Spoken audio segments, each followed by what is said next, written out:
السلام عليكم ورحمة الله وبركاته. معكم Aseel Badukhon, medical intern.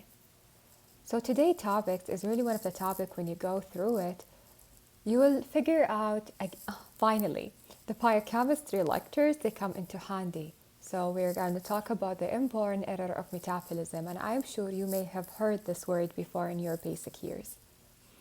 The objectives will be the overview of these diseases and the common examples of these disorders and how to manage them. We are not going to spend all the time talking about all the types of these disorders, as there are thousands, hundreds of disorders. We cannot memorize them. What are we going to focus on is the most common types and the most commonly discussed topics in the exam. And the most important part of the lecture is the first part, the overview of the inborn error of metabolism, how to approach these disorders, how to be able to recognize that a child or even an adult, they might present to the emergency or at your clinic with signs and symptoms suggestive of the inborn error of metabolism. Because if you don't know it, you will never recognize it in your patients. And when we talk about the presentation, you will understand why it's really important to recognize the pattern of these disorders and to know their differentiate.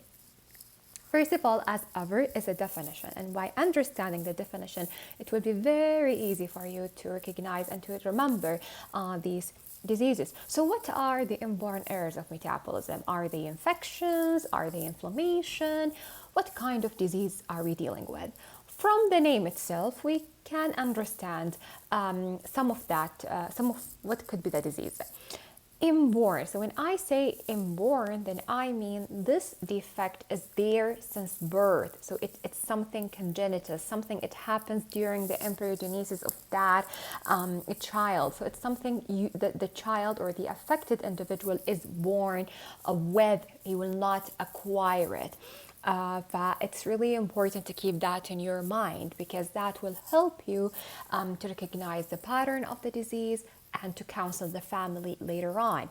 So they are errors. So there's something not correct about that. It happens in the wrong way of what? Of the metabolism. And we know the metabolism, there are multiple processes that happens in our body that's related to the energy production, enzyme, etc. So they affect a very important aspect of the human body, of the human physiology. So their impact will be systematic. Their impact will be something really great. It will not be something simple. So keep it in your mind. So those errors, they are a heterogeneous group. And it makes sense because they are something since birth, or something happens during the fetal life, something in your genes. So when something in genetic, it will not be there will not be any united theme. It will not be something, or it will not be a one picture of the disease. It's a different thing. Even the same disease will be different because they are genetics. Of rare disorders that affecting the breakdown or the storage of the carbohydrates, fatty acids, and the protein. The inborn errors of metabolism individually, they are rare. بس لما ناخذهم كمجموعة واحدة, they are common, and you have to know them and to recognize them. They affect the what?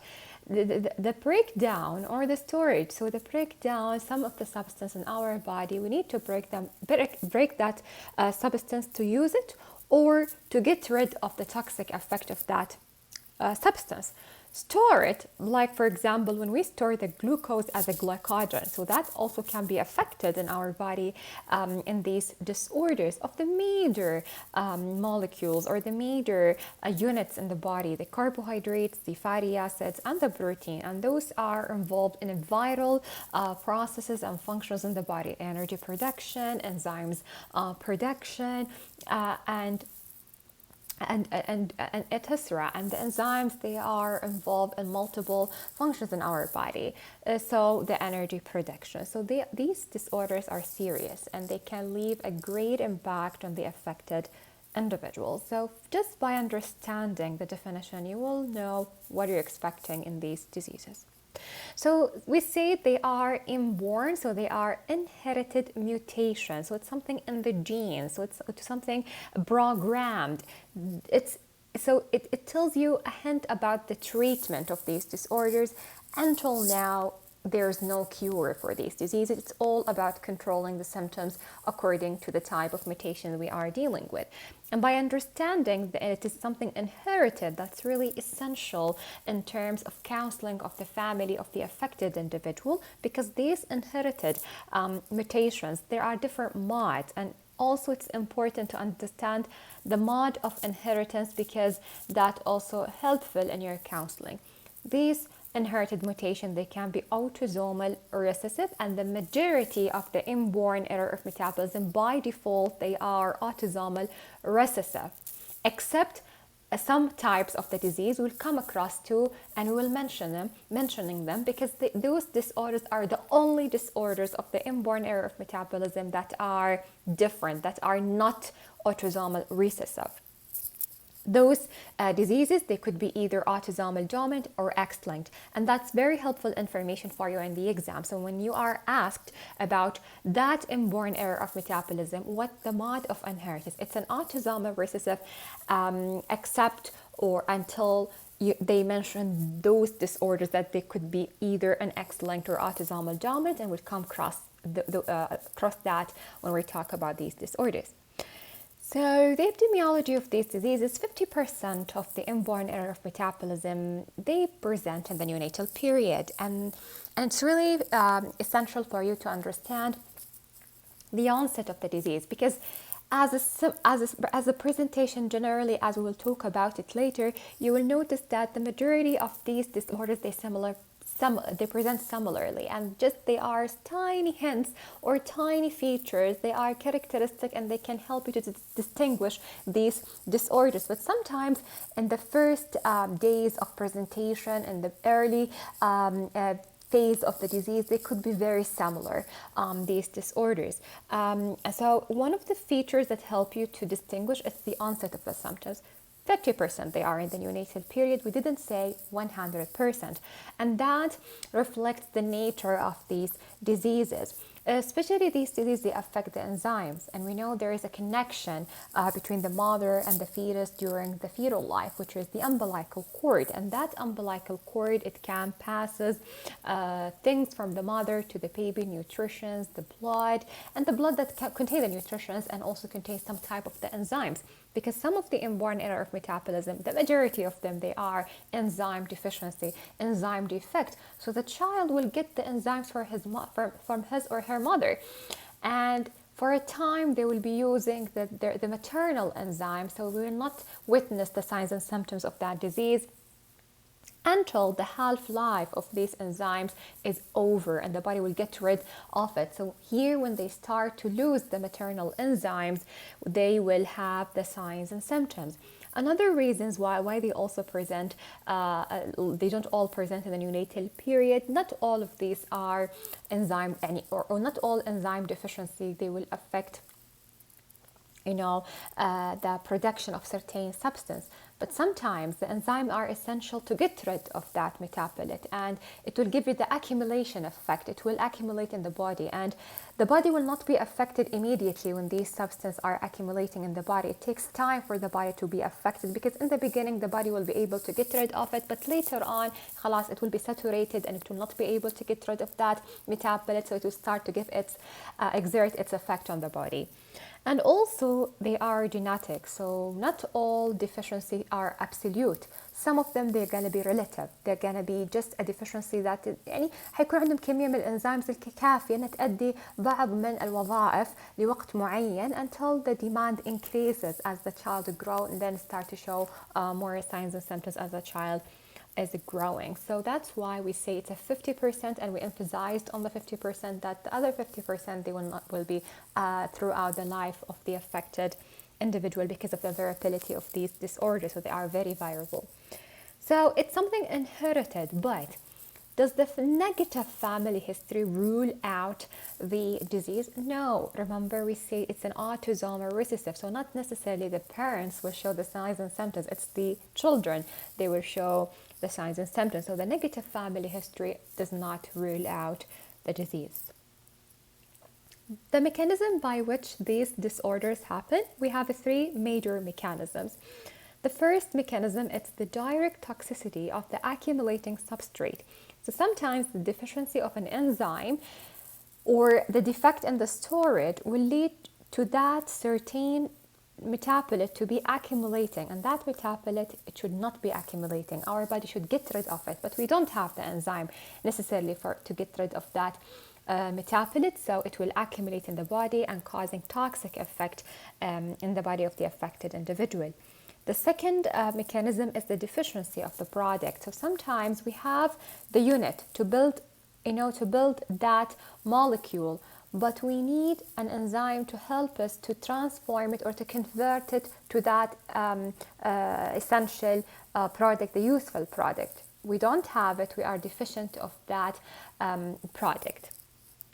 The third mechanism is the activation of an alternative pathways or diversion of the secondary pathway leading to a toxic byproduct. Sometimes when we are not able to convert that molecule A to molecule B, molecule A will say, I cannot stay molecule A forever. I have to find another way. If that enzyme is deficient, I will find another way to be transferred to something else. And the alternative pathway by which substance A will be transformed to substance C. Substance C is toxic, is not important in our body. Actually, it will cause harm to the body. So these are the major mechanisms by which the inborn error of metabolism will happen, and those are usually we understand from the biochemistry lectures. As a general rule, disease that result in the errors of metabolizing and breaking down the food، يعني الانبورن error of metabolism تأثر على المولكيولز اللي نلاقيها في الأكل، غالبا بتؤدي إلى hypoglycemia, because from the food we get our energy. So if these affect the food breakdown, the metabolism of food, specifically the carbohydrates, we will have hypoglycemia. So that's why one of the major presentation of inborn error of metabolism is the hypoglycemia.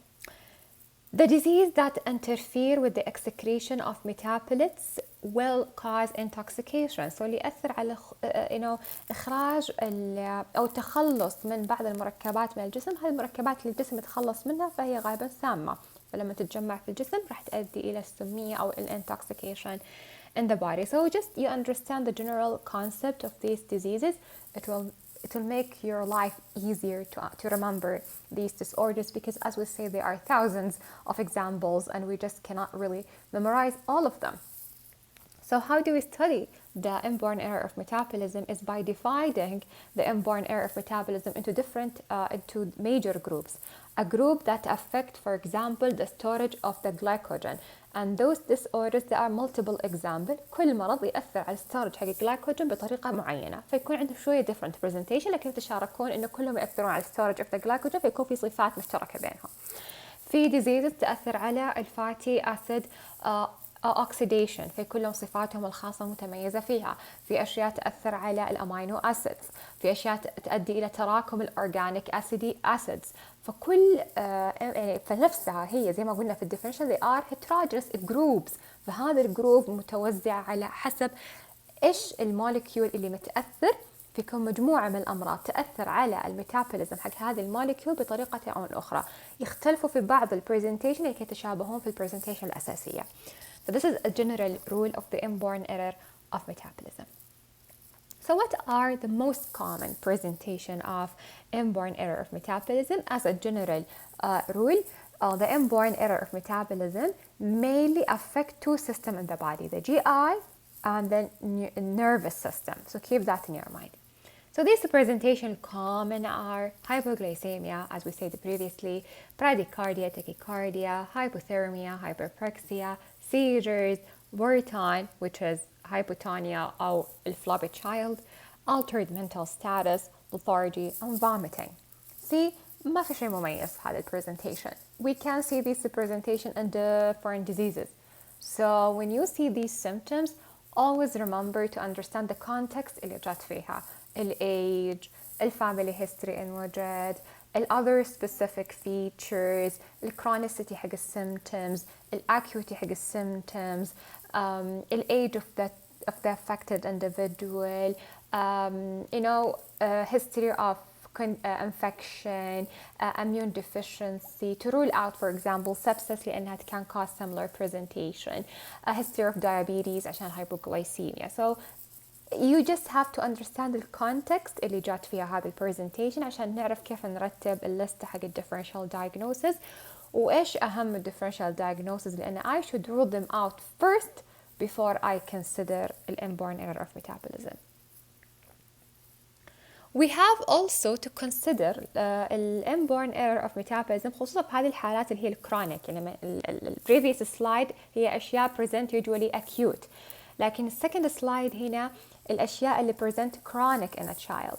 لما يجي child عنده failure to thrive, a child is not growing as they're supposed to. They are shorter than their peers. They are thinner than their peers. Their body is not in the proper size of their age. Here we call it failure to thrive, but it has its own definition وapproach وأسباب وإلى آخره. من ضمن الأسباب هو inborn error of metabolism.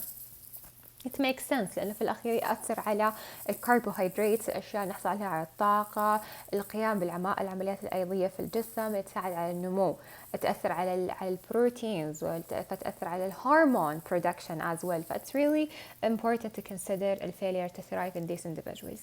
Recurrent feeding issues and formula changes because some of the inborn error of metabolism they are concerned with the metabolism of glucose, galactose, glycogen الأشياء اللي نحصل عليها من الأطعمة. فلما تشوف الطفل كل ما أكل أو ياخذ حليب معين تشوفيه متضايق منه يسوي له مشاكل إلى آخره. فلما يكون عندك history of recurrent feeding issues and formula changes consider inborn error of metabolism.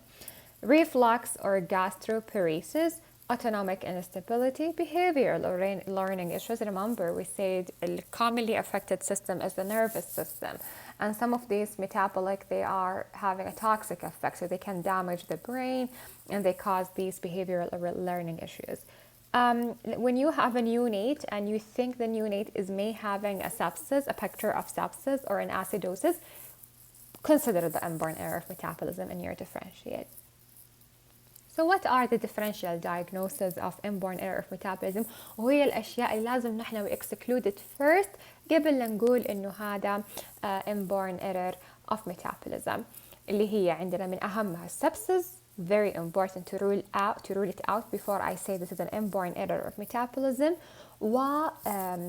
adrenal insufficiency وأخيرا congenital heart disease. So these are differential diagnoses. Also, as a general rule in inborn error of metabolism, the inborn error of metabolism, when we talk about the treatment of this,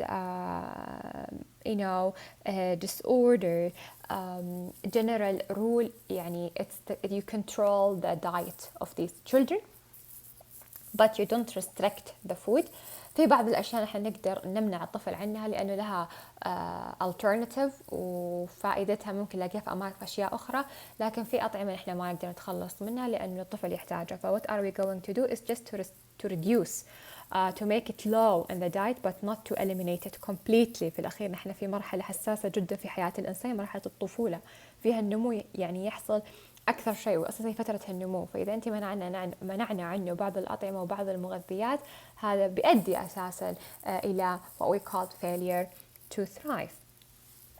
So this is the first part of the lecture, the general picture of the inborn error of metabolism, how to recognize these diseases, إيش signs and symptoms, إيش differential diagnosis, إيش definition, إيش mechanism by which these disorders happens.